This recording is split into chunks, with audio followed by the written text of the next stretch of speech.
올해는 이스라엘 BMI에게 가장 암울한 해 중 하나였습니다. 그들의 조국은 갑작스럽고 예측할 수 없는 일련의 자연재해로 끊임없이 고통받고 있습니다. 최근 이스라엘은 텔아비브를 포함한 거의 전 지역을 뒤흔든 강력한 굉음 또는 지진으로 인해 다시 큰 공포에 휩싸였습니다. 이는 가자 지구에 대한 잔혹한 행동에 대한 이스라엘에 대한 엄중한 경고일까요? 우리가 알다시피 최근 이 나라는 산불, 모래 폭풍, 대규모 홍수 및 기타 자연재해로 끊임없이 고통받고 있습니다. 그리고 이제 이스라엘은 또다시 새로운 고통에 직면했습니다. 지진이 그들의 땅을 뒤흔들었습니다. 최근 지진의 연대기, 이 사건은 화요일 저녁 대부분의 주민들이 일과를 마치고 조용히 휴식을 준비하던 때에 발생했습니다. 그들이 눈을 감으려는 순간 그들이 누워있던 침대가 흔들리기 시작했습니다. 게다가 가구가 흔들리는 소리는 모두가 이스라엘이 지진을 겪고 있음을 깨닫게 했습니다. 공포가 빠르게 퍼졌고 많은 사람들이 즉시 휴대폰을 열어 무슨 일이 일어나고 있는지 정보를 찾았습니다. 그리고 실제로 그날 밤은 이 지역을 뒤흔든 가장 강력한 지진 중 하나로 기록되었습니다. 리히터 규모 4.6의 지진은 그리스 크레타 섬 근처의 지중해에서 발생했으며 아이아나파에서 약 65km 남쪽 시나이 반도의 휴양지 누에이바에서 불과 16km 떨어진 곳이었습니다. 그 진동은 텔아비브, 하이파, 예루살렘, 라마트간 및 기타 16개의 지역을 포함한 이스라엘의 광범위한 지역에서 감지되었습니다. 이 지진이 주민들 사이에 공황을 일으킨 것은 놀라운 일이 아닙니다. 진동의 강도는 주민들이 실제로 느낄 정도였습니다. 아파트나 다층 건물에 사는 사람들은 끔찍한 밤을 보냈다고 보고했습니다. 비록 사망자는 없었지만 이 지진은 깊은 불안을 남겼습니다. 많은 주민들은 앞으로 더 강하고 치명적인 여진이 올까봐 두려워하고 있습니다. 지진과 갈등 흥미롭게도 이 지진은 이스라엘군이 팔레스타인을 다시 공격한 지 몇 시간 만에 발생했습니다. 칸 유니스 지역에서의 공습으로 최소 70명의 무고한 민간인이 사망했습니다. 많은 사람들을 놀라게 한 것은 공습 시점이 지진 시점과 거의 일치했다는 사실입니다. 물론 이는 큰 의문을 불러일으킵니다. 단순한 우연일까요? 아니면 모든 행동에는 필연적으로 결과가 따른다는 신호일까요? 이스라엘의 지진 역사. 그러나 지진은 이스라엘에게 낯선 것이 아닙니다. 이 나라의 오랜 역사 동안 몇 차례의 중대한 지진이 기록되었습니다. 그중 하나는 서기 133년과 1035년에 발생했으며 요르단 리프트 계곡을 뒤흔든 최대 7의 지진이었습니다. 이 재난은 매우 심각하여 인근 지역을 황폐화한 쓰나미를 일으켰습니다. 그 결과는 매우 심각했습니다.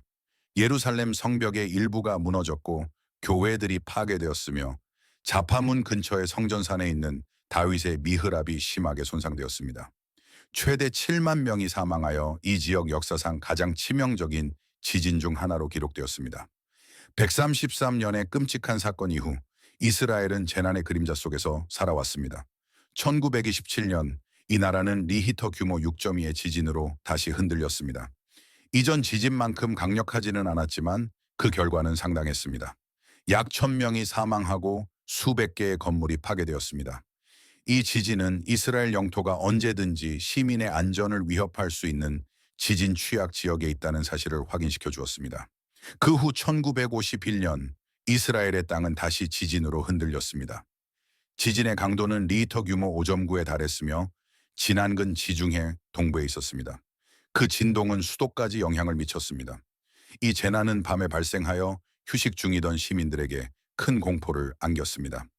수십 년 후 2004년 5월 초 이스라엘은 다시 강한 진동으로 흔들렸습니다. 에일랏 지역에서 리히터 규모 5.7의 지진이 발생하여 여러 도시에서 대규모 정전이 발생했습니다. 하이파의 10여 채의 집이 심각하게 손상되었습니다.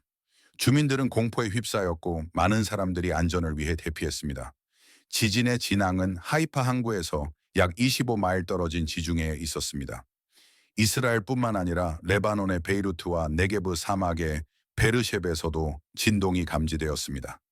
이스라엘은 재난으로부터 완전히 안전했던 적이 없는 것 같습니다. 1984년 이전 40년, 즉 1989년의 사해 지역은 다시 지진의 중심이 되었습니다. 리히터 규모 5.2의 진동은 북쪽의 티베리아스에서 남쪽의 베르셰바를 거쳐 텔아비브와 예루살렘까지 퍼졌습니다.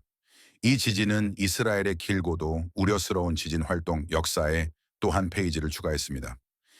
2018년 이스라엘은 다시 강한 진동을 느꼈습니다.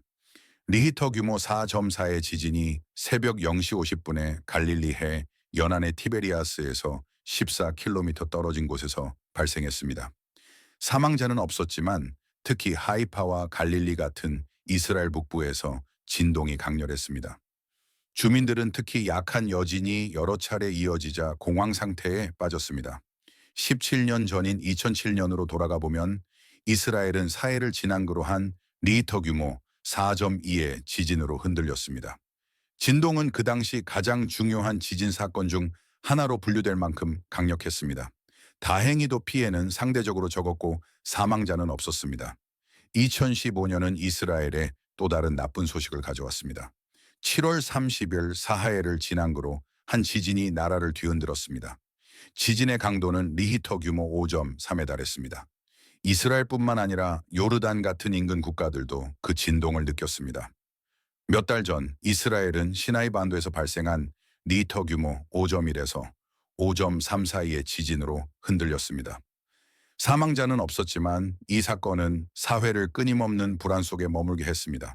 1987년으로 돌아가 보면 38년 전 이스라엘은 리히터 규모 4.2의 지진을 겪었습니다. 여느 때와 마찬가지로 진앙근 사해에 있었으며 그 진동은 나라 전역으로 퍼졌습니다.